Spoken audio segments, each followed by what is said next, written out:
The hospital room was silent, except for the faint hum of machines and the rhythmic beeping that counted down the moments Miriam never wanted to face. She held his hand, frail and cold, her thumb tracing the veins that once pulsed with strength. "Please, not yet," she whispered. Her voice cracked, half prayer, half plea, but heaven had already decided. The machine's sound flattened, and the nurse stepped forward quietly. Miriam didn't hear what was said. The world around her blurred, voices muffled, lights dimmed, time paused. All she knew was that the hand she held no longer held her back. Her knees trembled. Her breath came in sharp, broken gasps. "No," she whispered again, as if saying it could undo reality. No, not him. In that moment the air itself seemed to ache. She pressed her forehead to his hand, sobbing softly, her tears falling onto the sheets. She felt her world collapse, quietly, completely. When she finally looked up, she saw the stillness in his face. It wasn't pain she saw, it was peace. But peace felt cruel to her now. That night, she walked out of the hospital, carrying only his ring and a silence too heavy for words.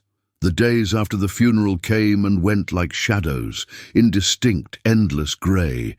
Miriam moved through her home as if underwater. The ticking clock, the kettle's whistle, the sound of her own steps, all of it seemed foreign, distant. His shoes still sat by the door. His favourite cup waited by the sink. The scent of his cologne lingered on the pillow. Every corner whispered him, and she could not bear it. Friends came with kind words, casseroles, and promises to check in. But grief is a language the living rarely understand. They eventually stopped calling, assuming time would do its work. But time had become her enemy. Each hour was a reminder that he was still gone, and that she was still here. She sat in his chair at night, tracing the worn fabric with her fingers, whispering, "You said we'd grow old together." Her voice broke. "You promised." But the walls gave no reply. In those quiet days, she learned how loud absence can be. At night, the house grew colder. Miriam still slept on her side of the bed, leaving his untouched. The sheets had long lost his warmth, yet she couldn't bring herself to change them. It felt like erasing him. Sometimes she reached out in the dark, her hand brushing the emptiness beside her. For an instant, her mind tricked her. She felt the shape of him there, the faint rise and fall of breath. But when she opened her eyes, there was only shadow. She cried quietly, so the world wouldn't hear. The tears came not in waves, but in steady drops. Grief that no longer shocked her only wore her down. The ceiling above her was just a blank canvas for memory. She replayed every laugh, every conversation, every touch, over and over, until her heart couldn't take it, and in those moments she spoke into the silence, hoping he could somehow hear. "If you can see me, please tell God I'm trying." Then she'd close her eyes, clutching his pillow to her chest, whispering into the night, "Jesus, I can't do this alone." She didn't yet know that whisper had reached him, and soon he would answer. The house seemed to breathe with her sorrow. Every sigh, every sob seemed to echo through its walls, as if the very air mourned with her. At first, Miriam tried to be strong. She thought if she stayed busy, if she washed the dishes, folded the laundry, swept the floors, maybe the ache would shrink. But grief is clever. It waits in the quiet, in the pauses between chores. One evening, as she sat on the edge of the bed, she broke. The sound that left her wasn't words, just a cry, raw and ancient. It startled even her. She wept until she couldn't breathe, pressing her hands over her face. "Why, Lord?" she choked out. "Why would you take the only person who made me feel alive?" No answer came, only the faint hum of wind against the window. She cried harder, her voice rising and falling in broken prayers, not from disbelief, but from a heart that couldn't reconcile love with loss. And though she didn't yet know it, her weeping was not ignored. Heaven always bends low to the cries of the grieving. Her tears, unseen by the world, were being gathered by the one who would soon speak. Days turned into weeks, and still Miriam's mind could not rest. Her prayers had become questions, endless, painful, unanswered. Why him and not me? she whispered one morning as she stared at the sunlight creeping through the blinds. Why did you let me love him so deeply, only to take him away? She tried reading her Bible, but every verse seemed distant, unreachable. Faith had not left her, but it had grown quiet, trembling, fragile. At church, she sat in the last pew, avoiding the pitying glances. The hymns once lifted her heart, but now their words only deepened the hollow ache inside. At night, she lay awake, watching shadows move across the ceiling. "Do you still hear me, Lord?" she whispered. "Do you even remember my name?" No thunder answered her questions, no miracle silenced her grief. But somewhere beyond her exhaustion, something was shifting, not in heaven, but in her heart, because questions, when given to God, become the soil where answers are born. And the first seed had just been planted. It was late one night when Miriam heard it, not a voice, but something strange, almost living in the silence. She had been sitting in the dark, her tea gone cold, her heart heavy. "I can't do this anymore," she whispered. "I can't keep waking up to nothing." The room stayed still. Then, in the hush that followed, a quiet thought brushed through her spirit, so faint she wondered if she had imagined it. "You are not waking up to nothing." Her eyes lifted, startled. The air felt warm, not from the heater, but from something deeper, gentler. The hairs on her arms rose. "Who's there?" she whispered. There was no sound, no shadow, no face. Only peace, slow, steady, wrapping itself around her like a blanket. For the first time in months, her heart stopped racing. She sat very still, afraid to breathe too loudly, afraid the moment might vanish. Then, without words, without sound, something holy began to unfold in her silence. It wasn't an answer yet, but it was a presence. The presence that would soon speak. The night was quiet, except for the faint ticking of the clock on Miriam's wall. She sat beside her bed, hands clasped tightly, eyes closed. Her voice was barely a whisper. "Jesus, I don't know how to pray anymore." It was the truest thing she had ever said. Her old prayers, the ones full of words, full of structure, had dried up. All she had left were broken sentences and tears. But maybe, she thought, that was all he needed. "I miss him so much," she murmured. "It hurts to breathe some days. I keep asking you why, but I don't even know what I want to hear anymore." A tear rolled down her cheek, falling into her open palm. "If you're still here, if you haven't forgotten me, please just don't let me drown in this."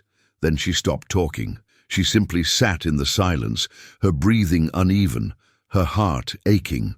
It wasn't much of a prayer. It wasn't beautiful, but it was honest. And honesty, even when whispered through tears, always reaches the heart of God.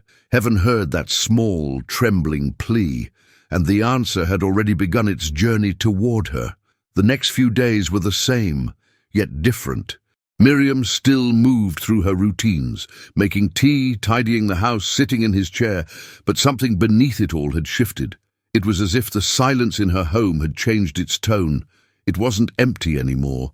It was waiting. She felt it when she woke, that subtle awareness, like someone watching gently over her.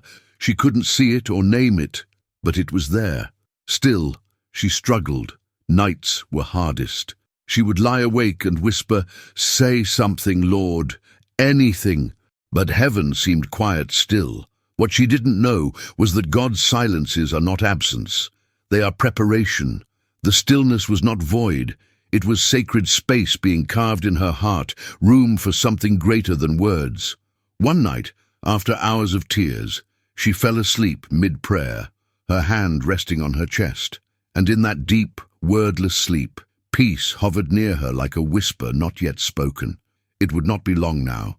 It happened one night when the moon was bright and the world outside her window was utterly still. Miriam lay awake, eyes open, heart heavy but quiet. Then, softly, gently, she felt it, a warmth inside her, growing, rising, until it filled her chest like breath returning after too long without air. And then came the words, not through her ears, but through her soul, words that were both soundless and alive. "I am here." Her breath caught. She closed her eyes tight, afraid to move. The words came again, not from outside, but from within, deeper than her thoughts, clearer than memory. I never left you. Tears streamed down her face. She pressed her hand to her heart. Jesus, she whispered, is it you? There was no thunder, no vision, only stillness. And yet she knew. It was him. The same voice that had called the storm to rest now spoke to her broken heart. You are not alone, Miriam. You never were. And with those silent words her grief broke, not with despair, but with release. The God she thought had gone quiet had been speaking all along, waiting for her to hear him again. Miriam didn't move for a long time. She sat there in her bed, eyes closed, her hand pressed over her heart, as though trying to keep the voice from slipping away. But it didn't fade. It stayed, pulsing quietly through her soul like a heartbeat. The words had been simple, almost fragile in their gentleness. I am here. Yet they carried more power than all her months of weeping. They were not loud, not commanding. They were tender, the kind of voice that mends instead of explains. She whispered through her tears, "Why didn't you speak sooner?" And deep within, the answer formed, not as sound, but as understanding. I was speaking all along, but pain is loud, and peace whispers. Miriam wept again, but this time differently. The tears were no longer for loss, but for the beauty of being seen. She had cried for her husband's absence, but in that holy stillness she realized she had never been truly abandoned.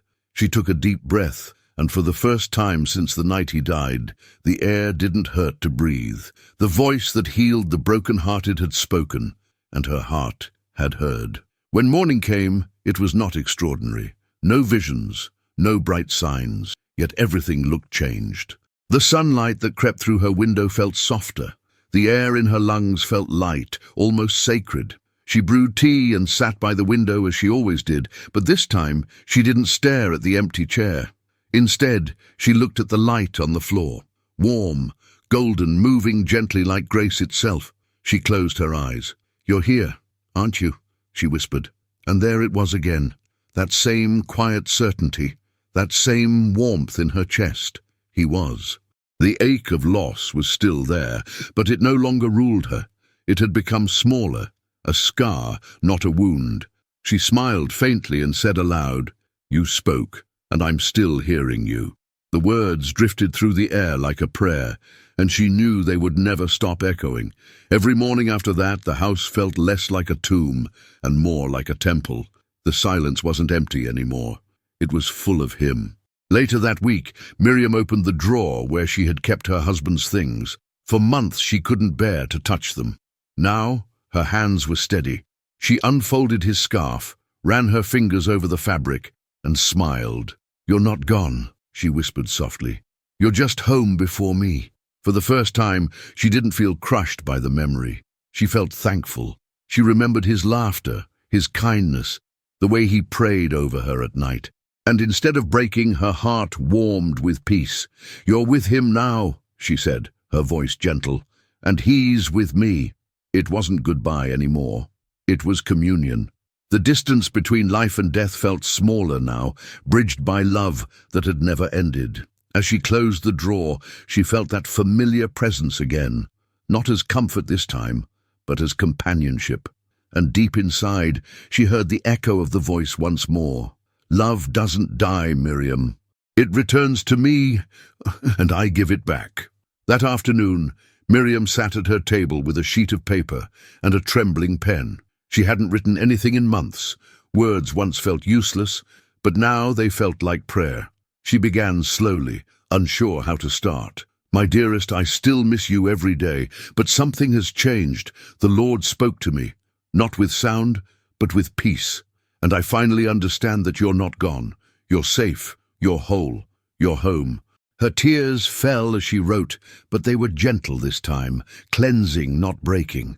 "I thought I'd lost everything when you left, but now I see what you tried to tell me all those years, that Jesus would be enough, even when everything else was gone." She smiled faintly, setting down her pen. "I'm learning to breathe again, to trust again, to live again, not without you, but with him." She folded the letter carefully, pressed it to her heart and whispered, "Give this to him, Lord. Tell him I'm all right now." The wind brushed softly against her cheek as she spoke, as though a hand unseen had taken her words and carried them upward. The next morning, Miriam went to the garden her husband had once tended with such care. It had grown wild since his passing, the flowers overgrown, the soil dry. She hadn't been able to face it until now. She knelt slowly beside the rosebush he had planted on their anniversary. The leaves were wilted, but one small bud had begun to open, delicate and trembling in the breeze. She touched it gently and smiled. "You're still growing," she whispered, "just like me." And then she felt it again, the warmth, the unmistakable nearness. It wasn't imagination, she knew that now. It was him. Her heart grew still, her breath steady. It was as though invisible hands had reached around her shoulders, not to lift her, but to remind her, "You are held." She closed her eyes, her fingers resting on the rose. "Thank you," she whispered, "for bringing life back to what I thought was lost." And in that simple moment, surrounded by sunlight and the soft rustle of wind, grief turned into gratitude. It was an ordinary day, the kind that used to feel empty. But now, even the ordinary had become holy. Miriam was folding laundry when it happened again. That voice, not loud, not startling, but sure. "You are loved." She froze, her hands stilling mid-motion. Tears filled her eyes instantly. "I know that voice," she whispered. It came again, softer still. "You are mine." Her knees grew weak, and she sank into the chair nearby, pressing her hands over her face. The tears came freely now, not of pain, but awe. "Jesus," she whispered, "you stayed." And though no other words came, she could feel his presence fill the room, like light pouring into darkness. Every corner, every shadow of her grief was warmed by it. Her heart, once a wound, had become a dwelling place. The same God who had spoken to her in sorrow was now speaking through her peace, and in that quiet room, the widow who had cried for death found her life again, one whisper at a time. It was a simple morning, filled with light and birdsong. Miriam sat on her porch, holding her cup of tea, her Bible resting open on her lap. Her husband's old chair stood beside hers, empty, yet never truly vacant anymore. She was reading a psalm when a small sparrow landed on the table, just inches from her hand. It didn't startle or fly away. It simply stood there, chirping softly, tilting its head as if listening. She smiled. "You're brave," she said. "Or maybe you know something I don't." The bird hopped closer, then began to sing, a melody so delicate it felt almost heavenly. The sound filled the quiet air, wrapping her in warmth. In that moment, she remembered the words she had once heard in her heart. "I never left you." She closed her eyes, and peace, deep, complete, settled over her like sunlight. "Is that you, Lord?" she whispered. "Singing through this little one?" The bird fluttered its wings and took flight, disappearing into the sky. Miriam watched it until it was gone, smiling through her tears. She didn't need miracles of grandeur anymore. The small ones were enough, because they carried his voice. It took her months to gather the courage to visit his grave again, but one spring morning she felt it, that gentle nudge, that soft urging in her spirit, "Go." She walked slowly, the breeze moving through her hair, her step steady but calm.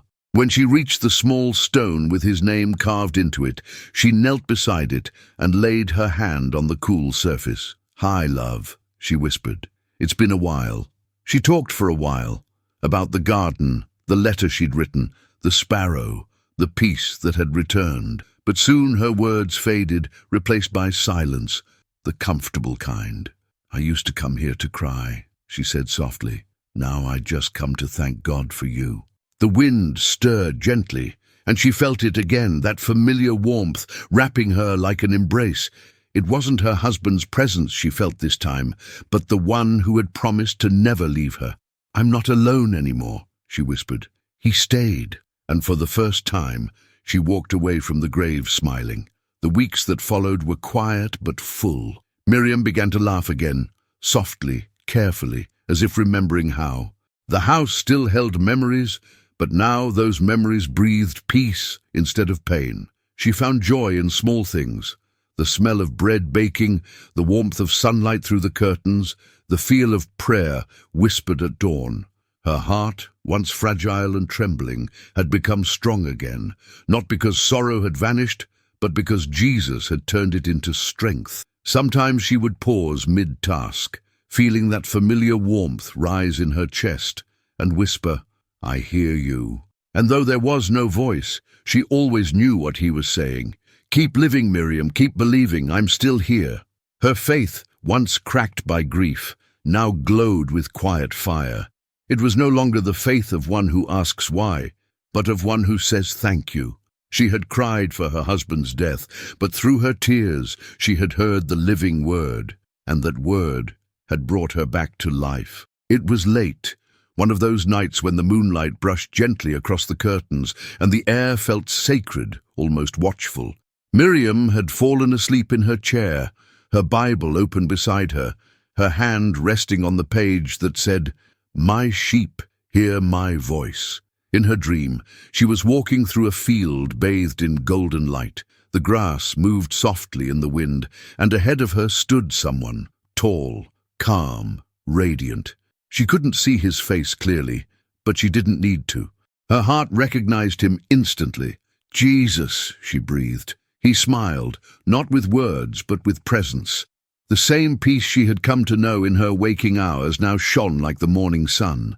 Behind him, she saw her husband, smiling, whole, waiting. Miriam's tears fell, though her heart was light. "You spoke to me," she whispered. "You never stopped." The figure reached out his hand, not commanding but inviting. "Come," the voice said within her, deep and kind. "You've listened long enough. Now it's time to rest." She took one step, then another, and as her hand reached his, the dream began to fade, not into darkness, but into light. The next morning, the sun rose as always, spilling light into Miriam's quiet home. But she did not wake. She sat in her chair, peaceful, her Bible still open, her face turned slightly toward the window. Her lips were curved in the faintest smile, as if she were still listening. Her neighbors found her that way, serene, calm, radiant. "She looks like she's dreaming," one whispered. And perhaps she was, because the voice that had once spoken in her heart had now spoken her name, not in a whisper this time, but in glory. Miriam's tears had ceased, her waiting had ended. The same Jesus who had spoken life into her sorrow had now called her into his eternal rest. And though her house grew silent once more, it was not the silence of absence, it was the stillness of presence fulfilled. Her story did not end in the night of grief, but in the dawn of love. The widow who cried for her husband's death had heard the voice of the one who conquers death, and when he spoke her name for the last time, she answered with her soul, "Yes, Lord, I'm home."